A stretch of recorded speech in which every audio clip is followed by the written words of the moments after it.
ओहो, ये खून कैसे है यार? ये किससे मारा है? छुरी से मारती रही है।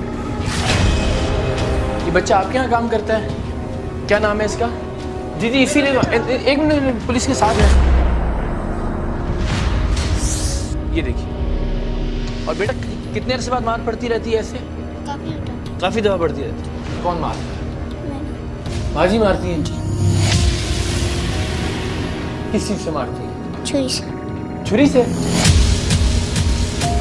तो चूंकि वो बेचारा किसी गरीब की औलाद है, इसलिए वो आपका माल हो गया कि जिस तरह चाहे उसके साथ सलूक करें। अच्छा बस अभी इसको बंद करो, फिर बात करते ना। अम्मी अबू की याद नहीं आती? आती। उनको फ़ोन करते, वो फ़ोन भी नहीं उठाते। फिर कितने पैसे देते हैं महीने के इनको? 4000। 4000। 4000 में आप काम भी करते हो और मार भी खाते हो।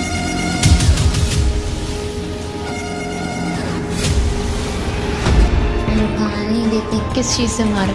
बेल्ट से।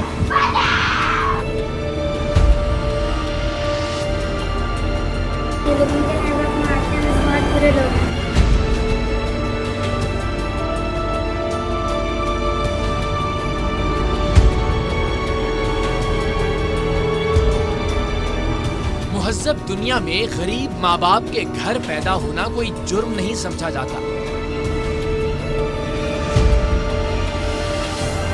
हर बच्चे को तालीम हासिल करने के यकसा मौके मुयस्सर होते हैं। आगे बढ़ने, सीखने और कामयाब होने के लिए सबके सामने एक सा मैदान होता है।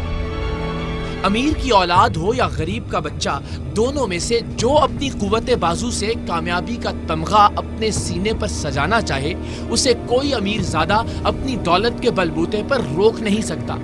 ना कोई बहस इसलिए कामयाब होता है कि वो रुपए पैसे के बलबूते पर कामयाबी खरीद सकता है, और ना कोई इसलिए नाकाम होता है कि उसके पास तरक्की की गाड़ी पर सफ़र करने के लिए टिकट खरीदने के पैसे नहीं होते। लेकिन बदकिस्मती से पाकिस्तान में एक गरीब घराने में पैदा होने का मतलब है कि नाकामी आपके नसीब में लिख दी गई है, तजलील और तज़हीक आपका मुकद्दर बना दी गई है। तरक्की के सफ़र में आपके सभी रास्ते मसदूद कर दिए गए हैं।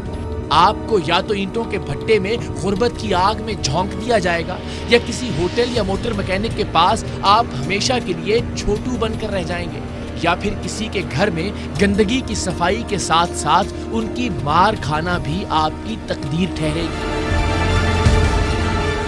ना तो ऐसी कोई खबर अब आपके लिए नहीं है कि घरेलू मुलाजिम बच्चे या मुलाजिमा बच्ची पर वहशियाना तशद्दुद, और ना ही ऐसा कोई मंजर आपको गैर मानूस लगेगा जिसमें किसी मासूम बच्चे या बच्ची के जिस्म और चेहरे पर जख्मों के नए और पुराने निशानात नजर आएंगे।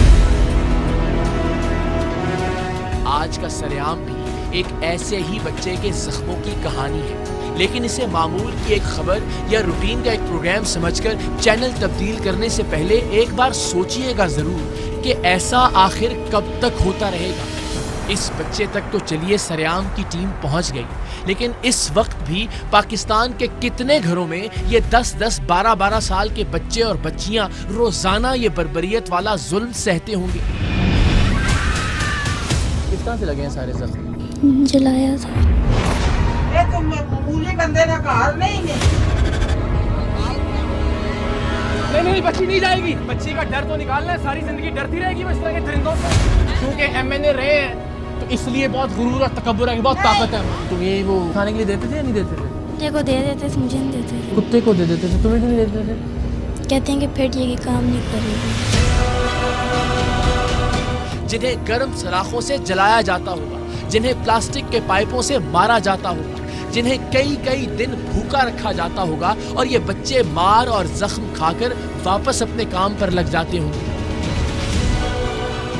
इसलिए कि या तो उनके माँ बाप इन बच्चों के इवज कई साल की एडवांस तनख्वाह ले चुके हैं, या फिर हर महीने उन्हें तनख्वाह भिजवा दी जाती है। वो तो अपनी औलाद से मिलना भी गवारा नहीं करते। कई बदबख्त माँ बाप तो ऐसे हैं जो हर साल बच्चा पैदा करते ही इसलिए हैं कि जैसे ही वो चलने फिरने के काबिल होगा वो उसे कहीं काम पर रखवा देंगे, ये जानते हुए भी कि छोटे बच्चों को काम पर रखने वाले अपनी सारी फ्रस्ट्रेशंस, हर बात का गुस्सा और हर किसी की नाराजगी इन मासूमों पर तशद्दुद करके निकालते हैं। इस اسلام آباد میں ایک عالی شان گھر میں کام کرتا اور روزانہ وحشیانہ مار برداشت کرتا ابو بکر بھی انہی بچوں میں سے ایک ہے۔ یہ دیکھیے، اور بیٹا کتنے عرصے بعد مار پڑتی رہتی ہے ایسے؟ کافی دفعہ پڑتی رہتی ہے۔ کون مارتا ہے؟ ماں جی مارتی ہیں؟ کس چیز سے مارتی ہیں؟ چھری سے۔ چھری سے؟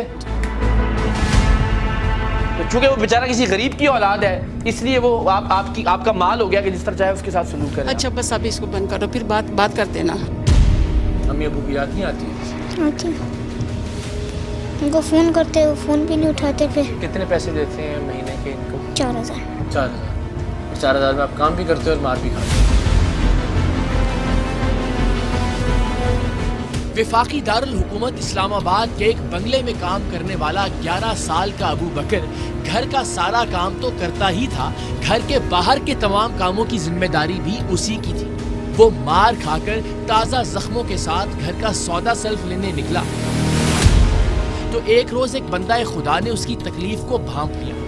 پیار سے، محبت سے اس نے اس کا حال دریافت کیا۔ بچہ تھا، شفقت اور محبت سے پوچھے جانے پر اس نے اس خدا کے بندے کو خود پر بیتنے والے ظلم کا مکمل احوال بتا دیا۔ اس بچے پر ہونے والے ظلم کی کہانی ٹیم سریام تک پہنچانے والے اس شخص کا نام ہم جان بوجھ کر صیغہ راز میں رکھ رہے ہیں، اس لیے کہ بچے پر تشدد کرنے والے بااثر لوگ ہیں۔ کیونکہ ٹیم سریام کی کارروائی کے دوران بچے کو مارنے والی خاتون نے بتایا کہ ان کا بیٹا ڈپٹی کمشنر مانسہرہ رہ چکا ہے اور اب بھی کسی محکمے کے سیکرٹری کے عہدے پر فائز ہے، اور ان کا شوہر کراچی کی معروف کاروباری شخصیت ہے۔ بچے کی مدد کے لیے فرشتہ بنا کر بھیجے گئے خدا کے اس بندے نے اس بچے کے ساتھ ہونے والی اپنی گفتگو کو ریکارڈ کیا۔ اس کے جسم پر لگے چھریوں اور پائپوں کے تازہ زخموں کی بھی ریکارڈنگ کی، اور یہ ریکارڈنگ اس نے اسلام آباد میں کسی ادارے یا محکمے کو بھیجنے کی بجائے ٹیم سریام پر اعتماد کرتے ہوئے ہمیں بھجوا دی۔ ٹیم سریام کو اس بچے کی بازیابی کے لیے کراچی سے اسلام آباد جانا تھا، اور پھر اس بات کو بھی یقینی بنانا تھا کہ جب ہم پولیس اور چائلڈ پروٹیکشن بیورو کے افسران کے ساتھ بچے کی بازیابی کے لیے گھر میں داخل ہوں تو بچہ وہاں موجود بھی ہو، ورنہ ہمیں لینے کے دینے پڑ سکتے تھے، کیونکہ اہل خانہ سرے سے ہی مکر جاتے کہ ہمارے ہاں تو ایسا کوئی بچہ کام ہی نہیں کرتا، آپ کس بنیاد پر یہاں آئے ہیں۔ تشدد زدہ گھریلو ملازم کی گھر میں موجودگی کو یقینی بنانے کے لیے ٹیم سریام کو کچھ تحقیق بھی کرنی تھی، اور 1-2 روز اس علاقے کی نگرانی بھی کرنا تھی کہ بچہ کس گھر میں جاتا ہے، کب اور کس کام کے لیے نکلتا ہے، کس وقت گھر پر موجود ہوتا ہے، اور یہ بھی کہ اس گھر میں اس بچے پر تشدد کا ذمہ دار مرد یا خاتون بھی گھر ہی پر موجود ہوں تاکہ ان کے خلاف بھی قانونی کارروائی کی جائے۔